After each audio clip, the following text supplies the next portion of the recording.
এর পূর্বে এই সংগঠন প্রতিষ্ঠা করা হয়েছে স্বেচ্ছাসেবক বাহিনীর উপর ভিত্তি করে। আমাদের আওয়ামী লীগের প্রতিষ্ঠাকালীন থেকে আজ অব্দি পর্যন্ত বিশেষ করে 1994 সালের আগ অব্দি পর্যন্ত স্বেচ্ছাসেবক বাহিনীরা স্বেচ্ছায় আওয়ামী লীগের যত কর্মসূচি হয়েছে স্বেচ্ছায় শ্রম দিয়েছে। এমনকি আমাদের মহান মুক্তিযুদ্ধে স্বাধীনতার সংগ্রামে যখন মুক্তিযোদ্ধারা অক্লান্ত পরিশ্রম করে নিজের জীবন বাজি রেখে আমাদের এই স্বাধীনতা সংগ্রাম করেছিল, আমাদেরকে স্বাধীনতা এনে দিয়েছিল, তখন কিন্তু এই স্বেচ্ছাসেবক বাহিনীরা মুক্তিযোদ্ধাদের খাবার, বস্ত্র, বাসস্থান তারা বিনামূল্যে সহযোগিতা করেছিল।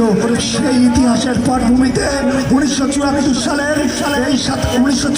সালের 27শে জুলাই জননেত্রী শেখ হাসিনা সেই স্বেচ্ছাসেবক বাহিনীর